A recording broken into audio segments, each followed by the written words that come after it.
तो हम लोग बांग्लादेश देख ही रहे हैं, हम लोग साथ साथ क्या क्या देख लिए, पाकिस्तान में भी देख ही चुके हैं, श्रीलंका में देख ही चुके हैं। तो बेसिकली ये क्या हुआ, ये आंदोलन बांग्लादेश में जो क्रांति हुआ उसका मेन वजह क्या है?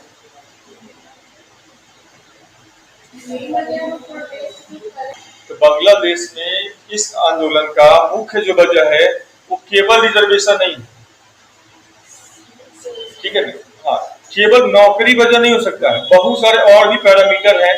सरकार कहता है कि हमारा एफडीआई बढ़ रहा है, हमारा इकोनॉमिक ग्रोथ ये है, हम वर्ल्ड हैप्पीनेस रिपोर्ट में यहाँ पे हैं, ठीक है। बहुत सारी चीज जो है सरकार दावा करती है, पर वो चीजें जनता को नहीं मिल पाता है, ठीक है। सरकार की इकोनॉमिक ग्रोथ से और हमारे जीडीपी ग्रोथ से आम जनता को क्या फायदा मिल रहा है, हम वो देख रहे हैं कि ऐसा तो नहीं कि हमारे ही टैक्स और जीडीपी में विकास हुआ और हम से कंगाली में जूझ रहे हैं। और दूसरा है कि सत्ता के शीर्ष पे बैठा हुआ लोग जब वो अपने आप को ये मान लेता है कि नहीं बस जो है हम ही है, इस तरह के आंदोलन होना एकदम से लाजमी है। वजह उसका क्या है कि मात्र 7 महीना पहले चुनाव हुआ है और पूर्ण बहुमत से आई हुई सरकार, ठीक है, और उसको इतना बड़ा विरोध का सामना केवल 7 महीने में करना पड़े, तो सिर्फ ये उस पर उस व्यवस्था में भी सवाल उठाता कि चुनाव जो हुआ था क्या वो चुनाव सही तरीके से हुआ था कि नहीं हुआ था। ऐसा तो नहीं कि विपक्ष को दबा करके वो सरकार सत्ता में आई थी, या वो ऐसा कोई समस्या वहां पे तो नहीं, ये भी हो सकता है बात। दूसरा कि इकोनॉमिक डेवलपमेंट की जो बातें, तो बांग्लादेश का कई सारे रिपोर्ट काफी अच्छा है, ठीक है, और ये माना जा रहा था।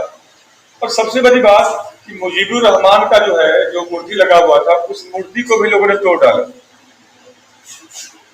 जो उस देश का संस्थापक है, ठीक है, और उसके मूर्ति को अभी तोड़ डाला है, तो ये बहुत नया बात हमारे लिए नहीं था। वजह उसका क्या था कि मुजीबुर रहमान जब बांग्लादेश अलग हुआ था, ठीक है, पाकिस्तान से, जिसको बांग्लादेश संस्थापक भी कहते हैं, उसके पूरे परिवार को 4 साल के बाद वहीं के जनता क्या हुआ, मार डाला। उसका 10 साल का एक बेटा भी था, उसको भी मार डाला। और शेख हसीना उसकी जो बहन है, ये उस समय बाहर में रहती थी, ब्रिटेन वगैरह में कहीं पे, और इसलिए बच गई थी, ठीक है ना। जो संस्थापक था उसको वहां के लोगों ने मार डाला था, पूरे परिवार सहित, जिसका नाम है मुजीबुर रहमान।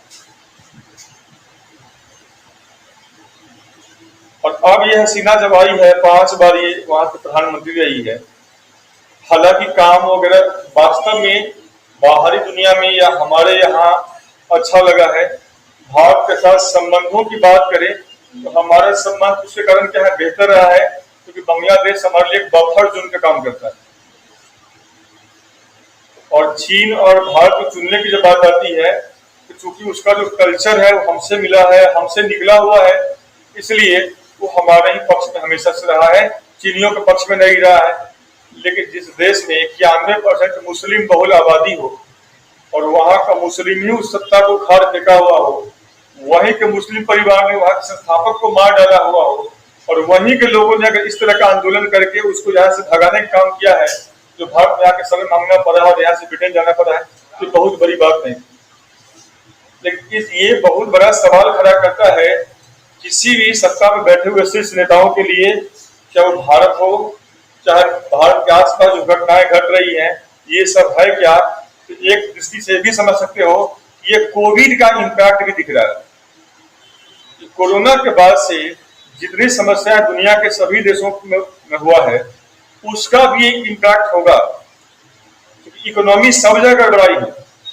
सरकार अपने इकोनॉमी को तो मेंटेन किए हुए है, लेकिन जनता के पॉकेट में पैसा नहीं है, जॉब नहीं है, और संसाधन पे टैक्स बढ़ा करके आप जीडीपी को जो भी बता लो, इकोनॉमिक डेवलपमेंट के नाम पे कुछ भी कर लो, सड़क रोड कुछ भी बना लो, लेकिन जब पेट में दाना नहीं होगा जनता सड़क पे ही होगा। और मुझे लगता है कि इस तरह का जो परिवेश है कहीं भारत में कोई दोहरा नहीं, भारत में भी दोहराया जा सकता है। तो जनता ने 10 साल तक आपको सरकार में रखा, तो जनता की इकोनॉमी अच्छी नहीं हुई, देश का इकोनॉमी चाहे जो हुआ, हमारे जेब में पैसे घट गए। और कोविड के बाद समस्याएं और गहरा गई हैं। जिनके पारिवारिक पृष्ठभूमि अच्छी है उन बच्चों को नहीं पता, लेकिन उनको जाकर पूछो जो शहरों में छोटे छोटे उद्योग में या गांव में या सब कर रहे थे, उन सबों ने बंद कर दिया हुआ है। और मैं देख रहा हूँ अभी गांव बसने लगा है, जो गांव पहले उजड़ रहा था। कोरोना के बाद तो शहर के शहर खाली हो गए, लोग गांव की तरफ भागा और छोटे मोटे रोजगार वहां पे करके अपना जीवन यापन करने का प्रयास कर रहा है। तो भारत में भी ये जो समस्याएं हैं गहरा रही है और हो सकता है कभी बहुत बड़ा जन विद्रोह का रूप न ले। और इसका कई दफा बीच बीच में जो हलचल है, यूपी का जो चुनाव जो ये रिजल्ट था वो अपने आप में यही इंडिकेट कर रहा है जनता इस सरकार को पसंद नहीं कर रही है, लेकिन मजबूरी में ढोने का काम अभी चल रहा है। ये डेमोक्रेटिक कंट्री है, अदरवाइज बहुत पसंद नहीं हो पा रहा है। तो पॉलिसी जो है ना वो आम जनमानस से बहुत दूर है। हमें जो सुविधाएं की जो बात है, अब सिर्फ सुविधाएं तक बात नहीं, लोगों ने अपना विकास किया है, लोगों ने अपना विकास किया। तुम पढ़े लिखे, तुम्हारा विकास हुआ, तुम अपने घर तुम खुद से बनाए, लेकिन तुमसे सब्जी चावल दाल आटे इन पे टैक्स लगना और सरकारी संपत्ति को जिस प्रकार से प्राइवेटाइज कर दिया गया है हुआ है। और कई दफा जब विपक्ष वाले जो सवाल उठाते हैं तो वहां पे सच में सोचने की जरूरत पड़ जाती है कि क्या एक सरकार एयरपोर्ट से लेकर के रेलवे तक को क्या निजी हाथों में दे करके क्या साबित करना चाहता है। ठीक है, आप कोई भी व्यवस्था बनाने से पहले उन पूंजीपतियों को खबर कर देते हो कि आके उस सड़क के दोनों तरफ का जमीन खरीद लो, तो उससे आम जनमानस को क्या फायदा हो रहा है। इतिहास में कई सारी क्रांति हुआ है, सब दिन से ही हुआ है। जब समाज में एक वर्ग जब बढ़ता होता है और वो जो गरीब वर्ग है जब आवाज उठाता है तो बड़े बड़े राजा महाराजा और उसको भागना पड़ता है। मार्क्स पढ़े हो आप लोग, कांट को पढ़े हुए हो आप लोग, बहुत सारा और फिलोसफर के पढ़े होंगे, सब लोगों ने देखे हो क्या क्या बात किया हुआ है। तो वो जो विद्रोह है वास्तव में क्या है, ठीक है, वो सिर्फ आरक्षण के लिए विद्रोह नहीं हुआ बांग्लादेश, तो नौकरी के लिए सिर्फ विद्रोह नहीं है, बल्कि वो विद्रोह है उनकी खराब होती हुई हालत और जिसपे कोई ध्यान देने वाला नहीं है और पब्लिक खुद को असहाय मानने लगा। तो आम लोग तो यही बोलेगा आरक्षण के कारण विद्रोह हुआ। तो क्या आरक्षण के कारण भारत में विद्रोह नहीं होना चाहिए? आरक्षण के कारण अगर वहां विद्रोह हुआ है तो क्या आरक्षण के कारण भारत में विद्रोह होना चाहिए अब कि नहीं होना चाहिए? क्योंकि वहां पे यही ना कह रहा है लोग, वहां पे तो लोग यही कह रहा है कि एक बार एक पीढ़ी को दे दिए आरक्षण, चलो ठीक है, दूसरा पीढ़ी तीसरा पीढ़ी चौथा पीढ़ी क्यों दे रहे हैं? ठीक है, ये तो गलत है भाई। एक पीढ़ी में आपका सुधार सकता है। अरे देश को आजादी हुए कितना हुआ, उसके पहले तो कुछ था ही नहीं यहाँ पे। तो देश आजाद हुआ 1947 में, 47 से लेकर के 90 कितना साल हो गया? उतने साल तक में एक मान लो कह रहे हैं सबके लिए सामान्य था। तो फिर अब 90 से लेकर के और अब आ गया 2024, तो 35 साल का बेबी हो गया, इसमें 2-3 पीढ़ी निकल गया। तो अब तो हिंदुस्तान में भी आरक्षण समाप्त कर दो, सबको कर दो जनरल,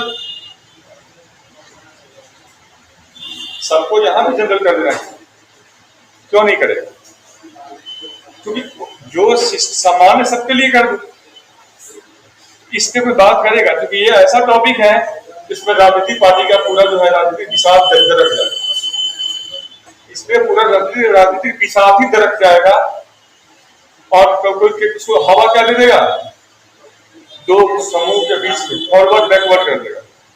लेकिन होना यहां भी चाहिए, जब यहां से भी इसको हटाया जाना चाहिए। नहीं कर, तुम लोग बताओ, तुम लोग किसके पक्ष में? आरक्षण तुम लोग से मैं पूछ रहा हूँ, पहले तुम लोग बता, आरक्षण रखना चाहिए कि नहीं रखना? सब पर्सनली सामूहिक है, सब लोग आरक्षण होना चाहिए। अब 2-3 पीढ़ियां मिल गया, आरक्षण लाया गया था किस लिए? सामाजिक समानता के लिए। सामाजिक समानता के लिए तो जब एक के घर में एक पीढ़ी कलेक्टर बन गया, अब उस कलेक्टर का बेटा कलेक्टर बन गया, अब उसे पोता के कलेक्टर बनने का इंतजार करेगा, दूसरा पीढ़ी मर जाएगा, दूसरा वर्ग तो मर जाएगा। तो आरक्षण समझ रहे हो? तो आरक्षण का अब क्या हटना चाहिए कि नहीं हटना? अब आप लोग बताओ, ये एकदम से ये पूरा 100 पीढ़ी तक इसको बनाए रखना है, ये क्या समानता ले आएगा? ये क्या समानता ले आएगा? आरक्षण लाया गया था किस लिए? समानता के लिए ना। एक पीढ़ी बन गया, मैं यही कह रहा हूं, एक पीढ़ी जब बन गया, दूसरा पीढ़ी बन गया, चलो ठीक है, तीसरा पीढ़ी बन गया, चलो ठीक है, और क्या कितने पीढ़ी बनाओगे आरक्षण के नाम पर? और ये अब ये जो आरक्षण है, ये बड़ा सा सामाजिक असमानता को निर्माण कर रहा है, और इसी पे रोटी सेकता हुआ नेता सब है। अगर इस पे कोई भी अभी बात करता है तो क्या होगा? कोई कुछ भी कर सकता है आरक्षण के नाम पर। इसलिए ये ऐसे मुद्दे हैं जिसपे बातचीत लोग करने से बचता है। तो ये ऐसे मुद्दे हैं, यहाँ पे हम क्या बात, जाति व्यवस्था को लाइए, जाति के काउंट करेंगे, इसलिए काउंट करेंगे भाई आरक्षण को खत्म करना चाहिए, सीधा सीधी बात है। अब वो समय आ गया, मैं इसके विरोध में नहीं था। आरक्षण जब आया था तो मुझे लगा कि ठीक है, ये अच्छा हुआ। जब आया ठीक है, बहुत सारे लोग बच्चे मरे भी।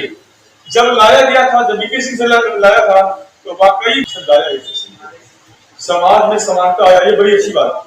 लेकिन अब समानता बोझ होने लगा, अब वो समानता असमानता को पैदा कर रहा है, और ये समझने से जो सबको है, और इस आरक्षण को समाप्त करना चाहिए। क्योंकि दूसरा चीज समझ लो, आरक्षण आप देखिए क्या करोगे? जब जॉब को ही प्राइवेटाइज कर दिए, सारा 90% से ज्यादा 99% जॉब का है प्राइवेटाइज। जो सरकार के पास था, रेलवे आप प्राइवेटाइज कर रहे हो, एयरपोर्ट प्राइवेटाइज है, तेल गेल सेल क्या क्या सब लोग बोलता रहता है, वो सब क्या प्राइवेटाइज हो जा रहा है। तो जब नौकरी आपके पास बचा ही नहीं है, ठीक है, इसलिए लोग शांत हो गया हो। पर हकीकत है जितना भी बचा हुआ है, ठीक है, ये जो समाज में जो बना हुआ है कि भाई हम इस कैटेगरी में आएंगे, इस जाति में रहेंगे तो आरक्षण मिल जाएगा, तो आरक्षण को हटाओगे तो जातिवाद व्यवस्था ये समाप्त हो जाएगा समाज। कि जातिवाद में कोई बात नहीं करेगा। अभी भी जातिवाद में हम लोग क्यों फंसे हुए हैं? आरक्षण के लालच में फंसे हुए। हटा दो आरक्षण को, काट दो, तो देखो जातिवाद समाप्त हो जाएगा। तो देखो जब जातिवाद समाप्त हो जाएगा तो अब लोग जो वोट देगा वो सही वोट होगा, और वो सिर्फ वोट होगा विकास के नाम पर और विनाश के नाम पर। कौन विकास कर रहा है, कौन झूठा विकास कर रहा है, कौन दावा कर रहा है कि इकोनॉमिक डेवलपमेंट हो रहा है और कौन कुछ कर नहीं रहा। तो समझना हमें ये भी है, सीखना हमें भी है। बात करने के बाद ठीक है, थोड़ा सा हिम्मत दिखाएं, लोग सामने आए, तभी कुछ हो सकता है। चलो हम लोग तो अपना सिस्टम पढ़ लेते हैं, बस नेक्स्ट। आर्टरी वेन और कैपिलरीज में क्या अंतर है? तो जैसा मैंने बताया अभी